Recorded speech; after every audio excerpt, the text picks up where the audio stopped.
Hello everyone, fact-checking to the GWV Summer 2020 forecast. So over the past 3 months, 12 weeks, we have been doing regular updates every week for the summer of 2020. Also done 3 season 1 roundups, and this is it. We have reached the end of our journey to summer. Meteorological summer will begin on the 1st of June, tomorrow, on Monday. And so it's time now to release the forecast and bring it all together.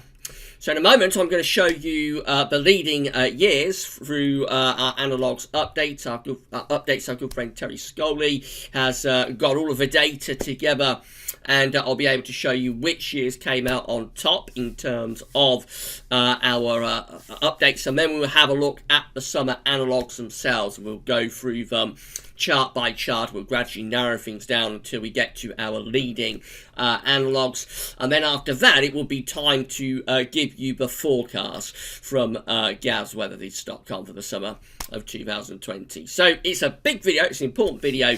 Please give us a like on the video, give us a thumbs up, and also don't forget to subscribe to the channel, and make sure that you let us know in the comments what you think. Share the video as widely as you can.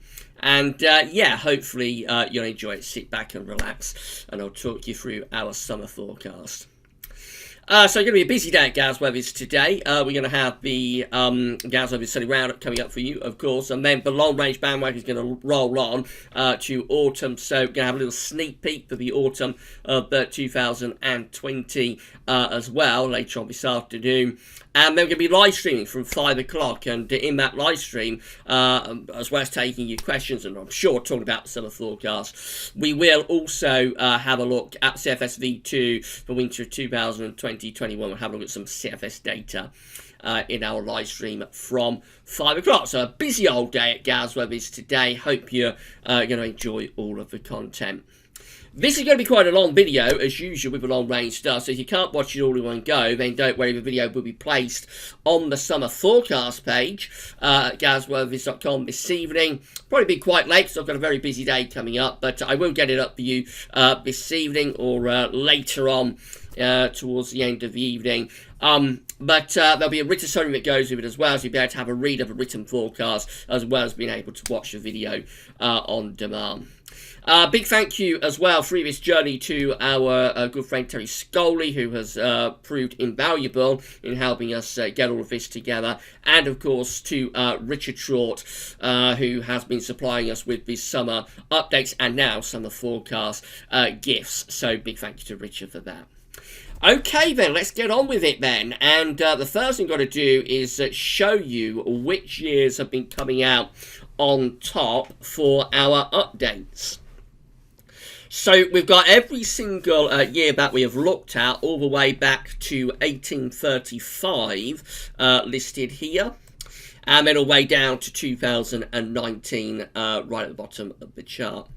And of course the idea with this is that in this column we've got all of the things that we'll be looking at through the seasons. So like we've got February's with a CET of 66.5, February's with England and Wales rainfall of 112 millimetres or more, winters with a CET of so that is with a CT of 5.5, 6.7. So cycles, March England Wales rainfall, April's CT, April England Wales rainfall, May England Wales rainfall, May CT. And of course, that's right way back into the 1800s. When we go further down from 1950, then we are able to add things like ENSO and the QBO as well. We don't register ENSO or the QBO particularly before 1950, although there is some analysis for ENSO going back into the 1800s, but particularly the QBO is not sort of included until you get to the 1950s. And then got each individual year just here, and where there's an X, that's a hit. So, for example, 1835 just has one hit. Look at that, just has one hit. It matches with England and Wales. It matches actually with April's being above average at 9.7. Just there you see it only has one hit. So we can pretty much discount 1835 as being a particularly important player in this forecast. 1839 has 2 hits, those two just there. Again, that's not enough really to be included within the forecast, so that one is pretty much discounted as well. 1844 is getting a little bit better. That one has 3 hits. But again, it's not really good enough to be included in our summer forecast. So the leading analog years are those that have 4 hits or more. And at this point, I would love to be able to go through all of this every year and show you each individual year's hits and how many hits each individual year's how many hits each individual year has. 1837, for example, doesn't have a single hit. So that can definitely be discounted. I'd love to go through each individual year and really do Terry's work justice, because it must take him so long to get all this together, and I never feel like I have enough time within the video to show you it all. But it really is a marvellous piece of work. But unfortunately, I can only show you the years that come out as the leading analog years. So we've got the years that have 4 hits or more.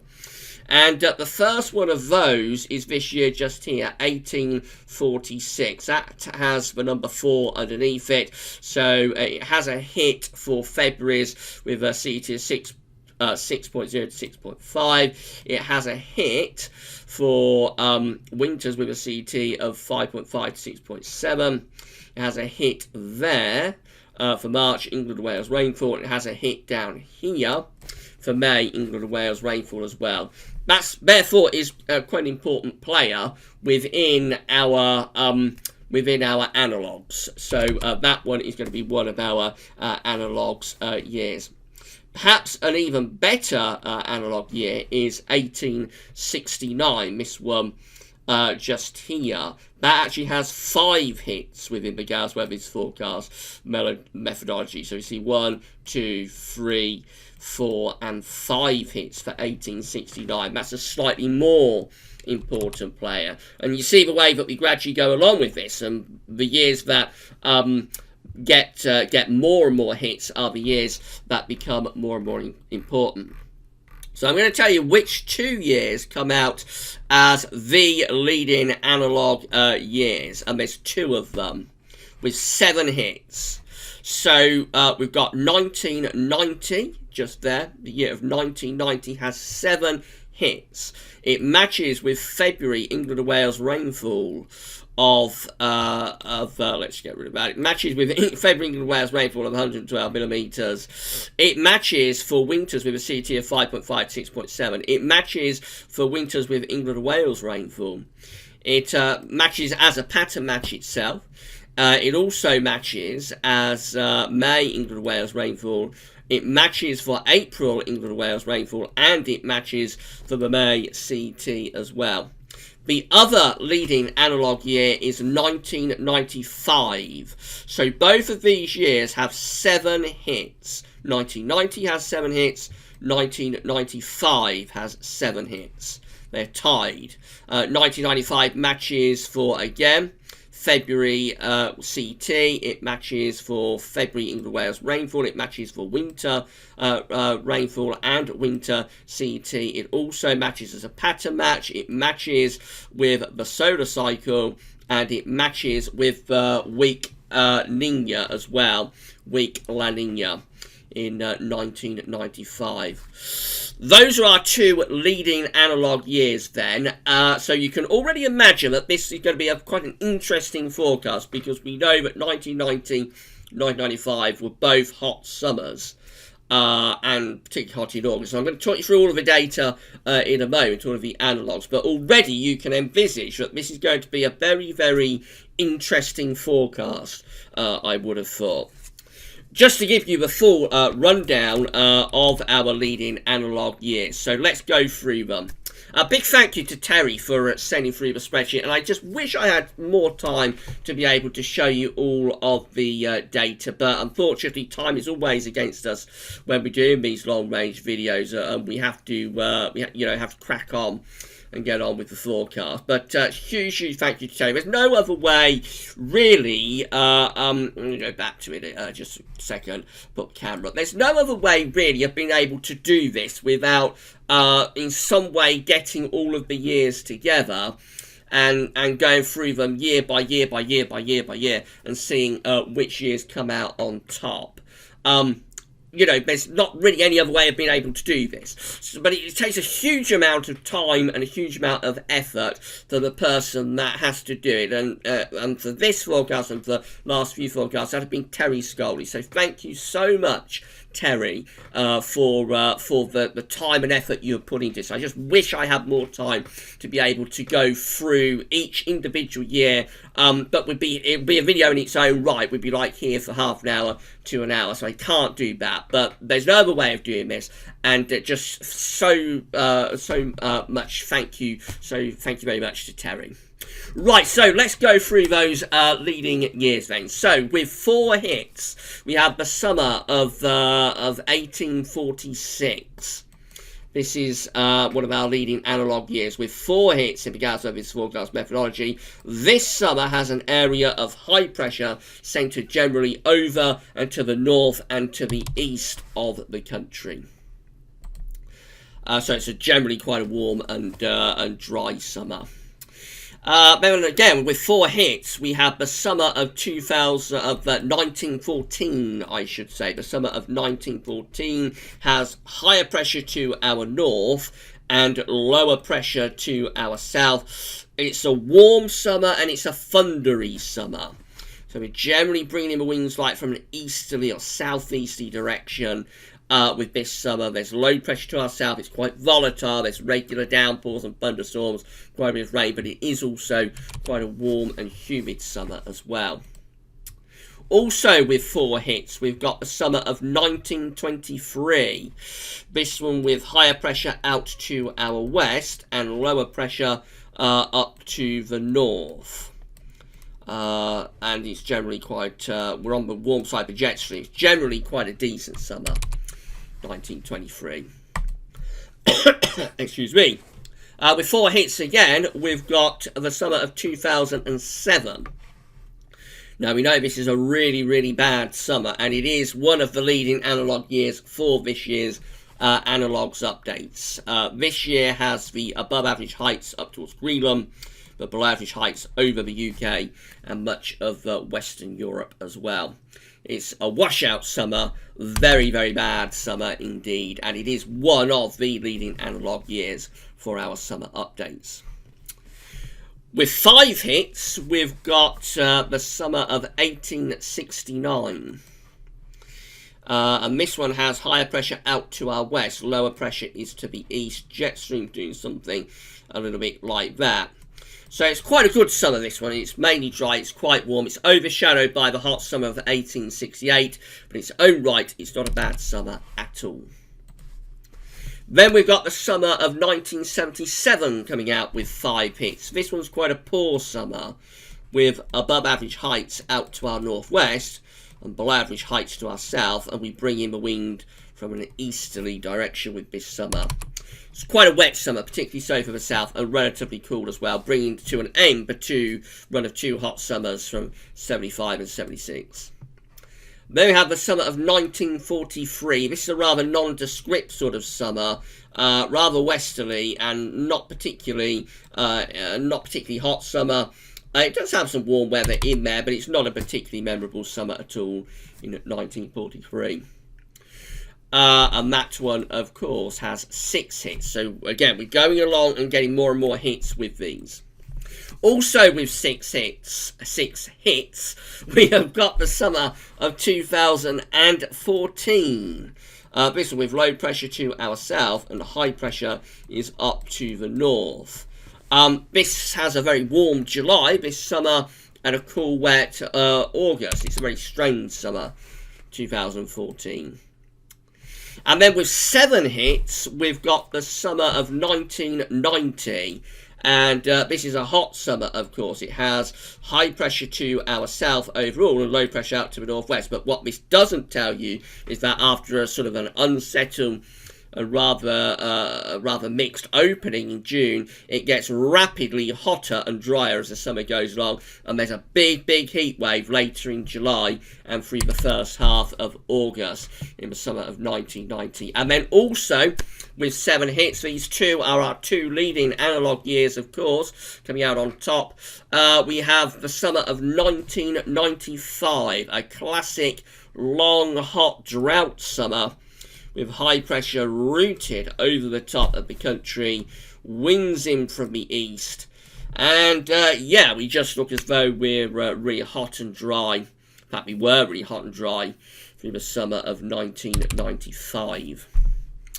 So they are our leading analogue years for this year's Summer 2020 Analogues package, and let's put them all together now. So this is how all Junes combined are looking for our analogue year scoring 4 or more with the GWV's update methodology, or GWV's forecast methodology. And all Junes combined tend to have above average heights to the west and to the northwest. Below average heights tend to be sort of to our south and southeast. It leaves us bringing in like an easterly wind. Could be most unsettled for more southern and eastern parts of the country. Driest and warmest perhaps in the north and in the west too. All Julys combined for our analogue years, all of them together scoring 4 or more, look like that. Tending to have higher pressure to our north and east, lower pressure out to our west. These Julys could well be favouring warm or very warm conditions, with winds coming in from a southerly to southeasterly direction. There is a trough in the Atlantic that's quite big. That could provide the energy for some heavy downpours and possibly some thunder. But overall, that does look like a warm, perhaps very warm signal for July.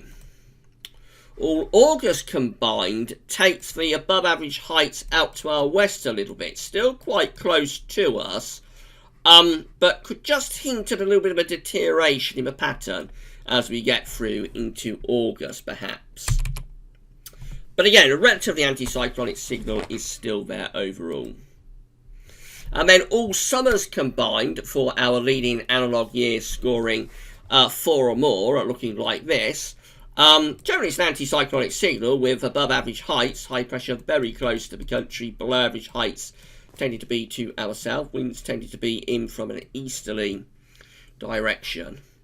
So an anticyclonic signal overall for these summers. It doesn't look like a bad summer at all. Best month is probably July. June, probably not too bad in the north, could be a little bit unsettled in the south. And August, there's a bit of a question mark about August with our leading analogue years. The temperature anomaly shows no particular signal. You notice that many northern and eastern parts of Europe and Central Europe look favoured to have a slightly cooler than average summer. For us, there's no particular signal with the temperature anomaly for these summers scoring 4 or more. And there's no particular signal for the precipitation anomaly either. So very weak signals from temperature and precipitation perspective for these summers.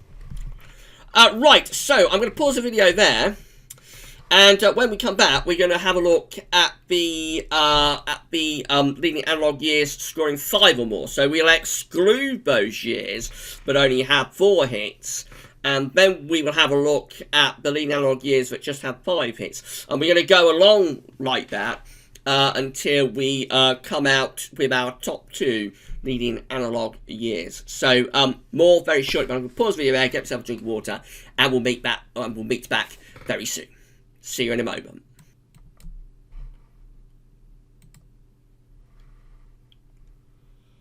Okay, we're back, and we are ready to resume the GWV.com Summer 2020 forecast. I hope you enjoyed the video so far. Please give us a like on the video. Let us know in the comments what you think. Don't forget to subscribe to the GWV's YouTube channel, and share the video far and wide if you possibly can.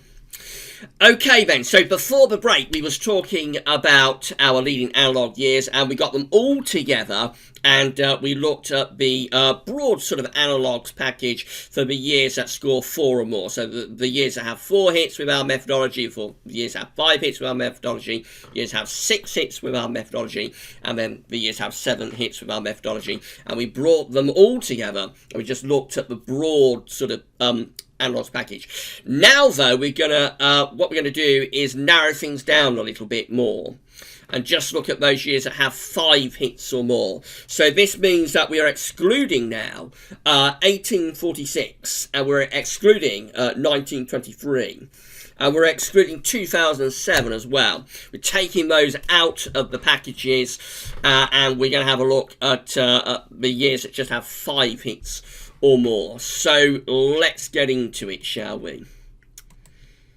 And here we go. We're going to start off with all Junes combined for years scoring 5 or more on our methodology. And that narrows things down to, by the way, to 1869, to 1943, to 1977, to 1990, to 1995, and to 2014.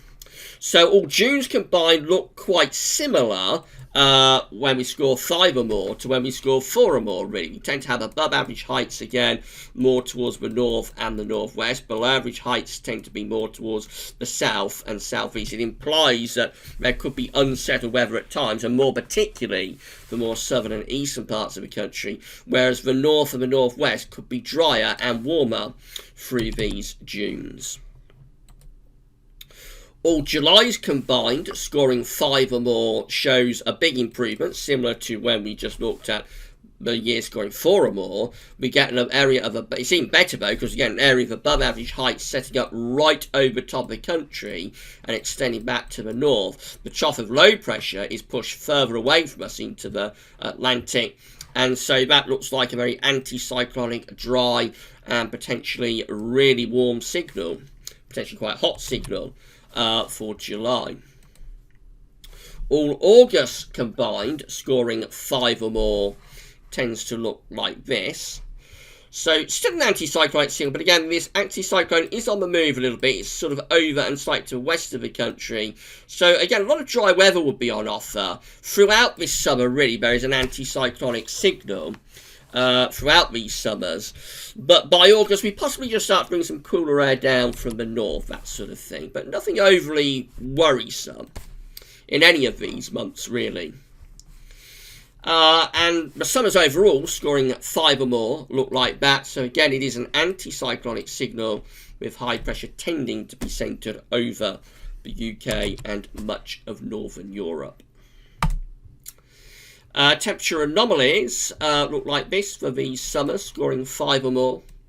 So they tend to be rather warmer than average, particularly for more northern and western parts of the country. Interestingly, much of Eastern Europe looks very chilly. Don't worry about those blue colours extending into the far west of Europe. I won't worry about that at all. Overall, I would say that favours a warmer than average summer for much of Western Europe, the UK and Ireland included in that. Quite a cool summer for Eastern Europe. And now we start to see, but when we score 5 hits or more, we begin to go drier than average with these summers as well. Quite interesting. But let's narrow things down even more. And now we're going to look at summers that just score 6 or more on our methodology. And that means that we are taking out 1869 and we're taking out 1977 as well. So that just leaves us with 1943, 1990, 1995 and 2014, when we have 6 hits or more on our forecast methodology, and we see that the ridge strengthens further to the west and also to the north of the country. We begin to lose the below average heights somewhat to our east. Looks like it's a relatively dry signal now for these Junes, and probably bringing in easterly winds quite a lot of the time. So it could be favouring relatively dry and quite warm conditions for these Junes. All Julys combined doesn't really make a great deal of difference whether it's with 5 or more or 6 or more. Basically, it's still favouring quite strongly high pressure to be pretty much across the northern western parts of Europe. So a very warm and dry July is definitely favoured there when we score 6 or more on the GWV's forecast methodology. All August combined, when we score 6 or more, looks like that. So we tend to have the high pressure now just to our southwest, some lower pressure hinted at to the far north and out to the Atlantic. Jet stream possibly having a go at coming back. we've got an interesting split here because August 1943 and 2014 were quite poor. August 1990 and 1995 were very, very good. So it maybe goes, when we look at the 6 or more, it maybe goes like 50-50 chance of either being a really good August or not quite so good. All summers combined scoring 6 or more. Again, it's an anticyclonic signal with high pressure tending to be over the country. You know, loads of dry, fine and warm weather would be expected during these summers. Nothing overly alarming in any of the months, really. Temperature anomaly goes, for the summer, goes above average now, quite widely across much of northern and western Europe, with the cooler than average anomalies really pushing to the far east, southeast of Europe. So as we're going along, we're narrowing things down.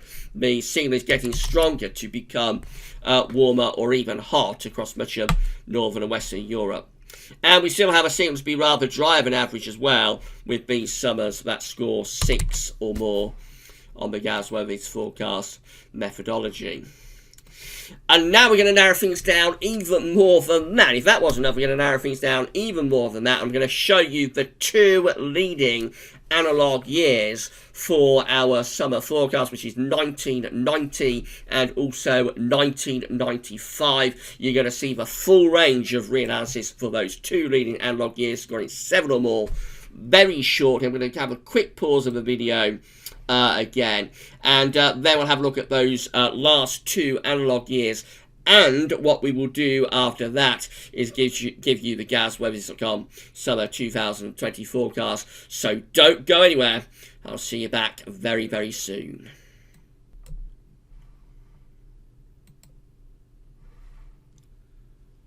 Alright, we're back. And there are not going to be any more breaks now. We're going to go right through to the end of the video. So I'm going to go through our 2 leading analog years scoring 7 or more, 1990 and 1995. And then I am going to give you the GWV Summer 2020 forecast. No more breaks. This is it. We're going to get on with it right now. So we're going to start off by having a look at all Junes combined scoring 7 or more. And it's 1990 and 1995, these 2 years just here. We've narrowed things down and narrowed things down, narrowed things down. And now we have just 2 left for 2 years that score 7 or more. So June, all Junes combined, or Junes combined for the 2 years, shows again an anticyclonic signal out to our north and northwest and west. Below average heights, low pressure tends to be to our south and southeast. Probably quite east to northeasterly, maybe hinting at being something just a little bit cooler, and for the south a little bit more unsettled with these dunes. But it's not particularly unsettled because the Atlantic is blocked up, but we're bringing the trough up from the south and from like the southeast. So it's quite an unusual sort of pattern, really. Overall, though, it is quite an anticyclonic signal, particularly for more northern parts of the country. The temperature anomaly for these 2 Junes, 1990 and 1995, is not anything particularly to write home about, just a little bit on the cooler side, if anything. That's primarily down to the fact that we're bringing in sort of northeasterly winds a little bit. And no particular signal for the precipitation anomaly for these 2 Junes, 1990 and 1995 either.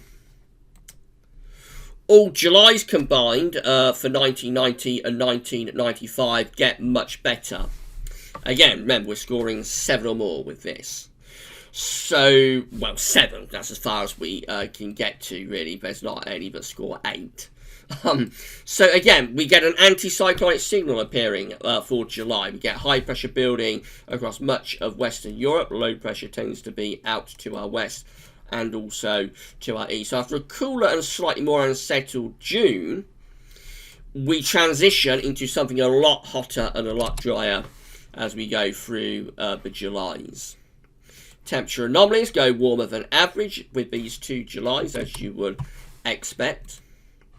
Precipitation anomalies, still no particular signal. So July 1999 must have been a bit mixed. July 1995 was very dry, although there were some quite heavy thunderstorms.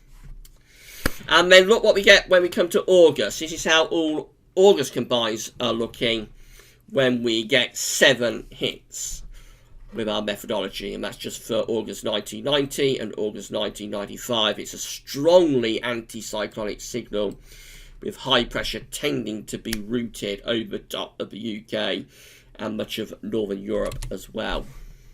Very, very strong anticyclonic signal. Temperature anomaly becomes really hot for these 2 Augusts. So we go into those yellow and orange colours, particularly for the south. On the scale, that is kind of going to 2-3 degrees above average. So it's very, very warm, very hot month for August with these 2 years. And also significantly drier than average as well for these 2 Augusts overall. So by far, August is the best of the summer, with June a little bit mixed and July transitioning, something hotter and drier. Summer overall for these 2 summers look like that, and it's a strongly anticyclonic signal again for the 2 summers combined, high pressure routed pretty much over top of the UK with these summers. So hotter than average summer, significantly warmer than average summer, not just for the UK, but through most of Western Europe as well. Cooler in the north and in the east of Europe. So you can see where the jet stream is actually with that. So the jet stream is going to be kind of doing something a bit like that through these 2 summers, with high pressure through here, low pressure with the jet stream through there.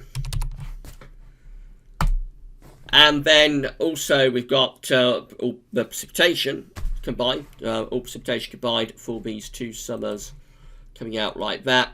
So drier than average summer, very much predicted. Particularly dry, of course, in August. But I mean, July and even June aren't overly unsettled signals at all, really. So that's pretty much it. That's the end of our analogues. So now, really, all that's left is for me to give you the GWV Summer forecast. And I am very, very tempted here to go for a really hot summer. I'm very tempted to go for like a classic summer. I am being held back a little bit by one particularly important point, though. So I just want to talk about that before we give you the summer forecast, actually. So this is what's holding me back a little bit, and it's what's going on in the ENSO region. We are going into a La Nina event, I think. So through this summer, I think we're going to transition from ENSO neutral to La Nina. Now, when we go into La Nina, if it's quite a strong La Nina and it's a rapid flip into that La Nina, that can have impacts on the summer, and you can actually come away with quite a cool and a wet summer. So what sort of La Nina are we expecting? Well, we're only expecting quite a weak La Nina, but it is quite a quick movement into that. So this is where we was in the ENSO region back in April. So like only a couple of months ago, at the beginning of April, we was there. By the time we get through to the beginning of June, we're going to be there. That is quite a significant drop in sea surface temperature anomalies, to be honest. That's like 1 degree drop, maybe 1.5 degrees drop in a couple of months. And by July, we're forecast to be there. So in 3 months, we've gone from there to there. That is quite a significant drop in the temperature. But it's not going into a strong La Nina or a moderate to strong La Nina. If we were seeing this black dash line doing something like this, then I would be very easily going for an unsettled, cool, wet, sort of washout type summer. Because we are only going into a weak La Nina, but it is quite a strong change to that weak La Nina. That's what's causing me a few problems with this forecast. So 1995, we've already established, did have a hit for a weak La Nina. So what happened in the summer of 1995 was actually very similar to what's happening in this summer, in that we did go into La Nina, and we did it quite quickly, but it was a relatively weak La Nina at the same time. 1995 also comes out on top in terms of the solar minimum as well, of course, and other factors. That's why it's like the top tied with the top two leading analogue years. So I'm really tempted here to go for a very hot and dry sort of drought summer. But I'm going to pull back from that a little bit. So the main headlines that this, I think, is going to be a warmer than average summer. I think we're going to have above average temperatures through this summer. I would expect the temperature anomaly is going to be coming out like a degree, maybe a degree and a half above average. I think there is an increased chance of this summer being a very hot summer. An increased chance to average or to climatology. So the GWV Weather Forecast is not forecasting like a very hot summer. We're forecasting a warm to very warm summer, but we're not going as far as to say this is going to be an extremely hot summer. However, if we did get an extremely hot summer, I wouldn't be at all surprised if that happened. I think the chances of an extremely hot summer are greater than normal due to what we're seeing with our analogues package. But I'm not going to go for that. I'm going to say that this is going to be a warmer than average summer. So I'm kind of playing it safe a little bit. I'm going to say this is going to be a warmer than average summer by around 1 to 1.5 degrees above the 81 to 99 average. Of course, there will be regional variation on maps, some eastern coastal areas, northeast Scotland, eastern coast. If wind is in from the east, it will be a little bit cooler. Conversely, some parts of southern, southwestern England, perhaps some parts of Wales might be hotter if the wind is in from the east. But overall, averaging it out, I think we come out around 1 to 1.5 degrees above average this summer. So another warmer than average season, I think, is very likely. And on the precipitation side, I would suggest another drier than average season is looking quite likely. Although there may be unsettled periods at times. And again, I would think that's most likely to occur through the early part of June, possibly at times through July. I would have thought August is likely to be the warmest and driest month of this summer, really. But I think all three summer months are going to be really quite decent. So I'm not seeing anything to be overly alarmed about with this, other than what's happening with the ENSO update. So I think all the summer months will probably be above average, with the temperature anomaly to varying degrees. August could well be the warmest month. There is the possibility, as we can see here, with 1990 and 1995 coming out as leading analogue years, there is definitely the possibility that August could be a very hot month. We could well get our first 18 Celsius CT August. But again, we're not quite going to that level with this forecast, and that's because of what's happening in the ENSO region. If we was at ENSO neutral, I would be going for a very really hot summer, I think. And probably a drought summer. If we was collapsing into a very strong La Nina, then I would be going for a very bad summer, irrespective of everything else.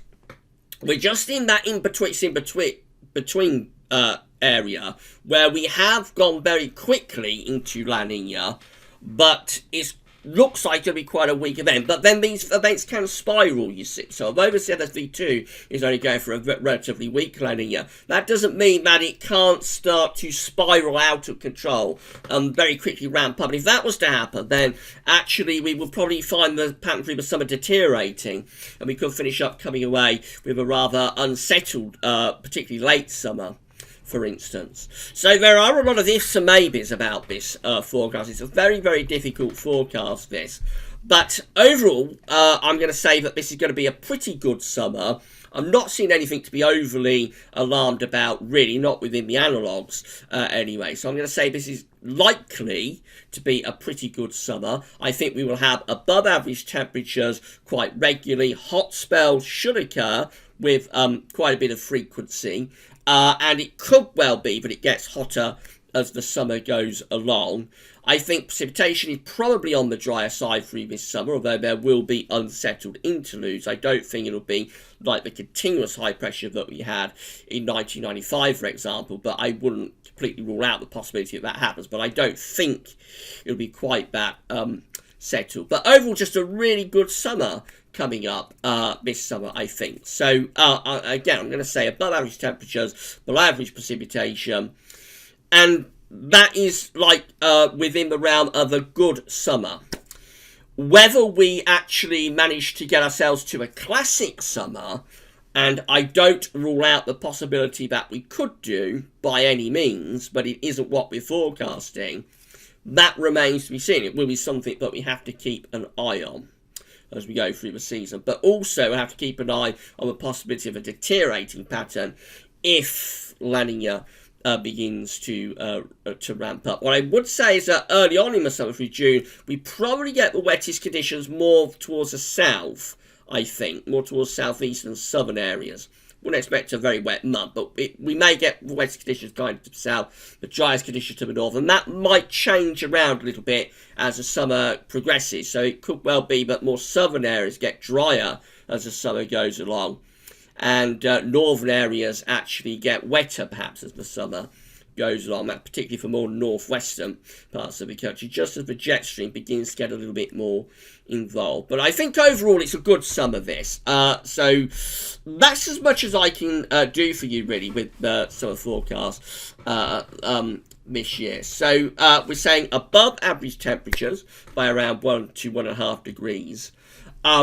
And all of the summer months should come out above average. August could be the hottest month. It may be a classic hot August, but I wouldn't quite go that far. But maybe in August it has like CT upper 16s to low 17s, something like that. But I wouldn't rule out the chance of an 18 Celsius CT August, which we haven't had since 2003. And just generally quite a dryish summer as well. There will be rainfall coming and going, but probably not all that consistently. And what could happen is that it starts off a little bit wetter in the south and drier in the north, and that sort of turns around a little bit as the summer goes along. But not a bad summer at all, and I think we're going to have a pretty nice summer, and there is a greater than normal chance compared to climatology that we could actually have a classic hot, dry and drought summer. But also, if La Nina powers up, and this is, as ever, we always give you a little bit of a caveat, just something to keep it back of mind. If La Nina starts powering up over the next few weeks, then watch out, particularly later in the summer, for a very rapid deterioration.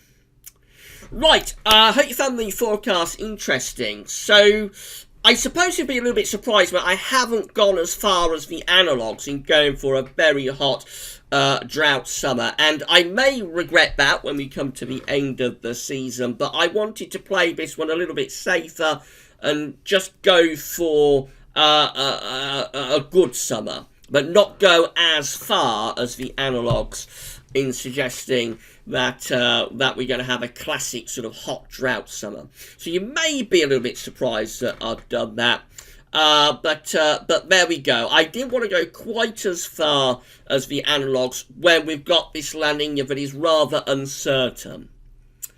I may regret that at the end of the season. Conversely, though, if we come away with a washout summer, then at least I haven't gone for a classic hot summer. But the forecast will still be wrong, of course, if we come out with a washout. I can't do much more than that, so we shall see how it goes, and as ever, we will evaluate this forecast when we come to the end of the season. And that's it. That brings us to the end of the summer updates and now the summer forecast. So thank you so much for sticking with the summer forecast and the summer updates over these past 12 weeks, over these past 3 months. I hope you've enjoyed this season of the summer updates. The long range bandwagon is going to roll on next to autumn. You have a little sneak peek coming up later on this afternoon for autumn 2020, and then next week we'll have your first autumn 2020 update.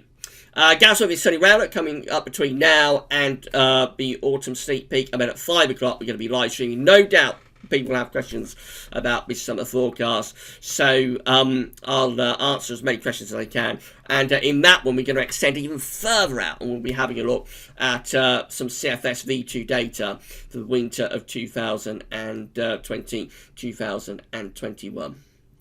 Big thank you to Terry and also to Richard. Big thank you to all of you for all of your support through this season of updates. I hope you've enjoyed this forecast. Please give us a like on the video, share the forecast where you can, let us know in the comments what you think, and don't forget to subscribe to our channel.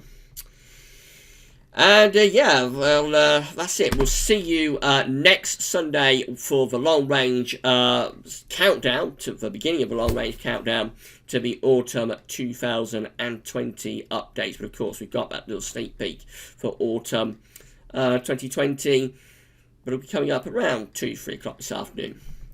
45 minutes. That's all for now from the GWV Summer 2020 forecast, and thanks for watching.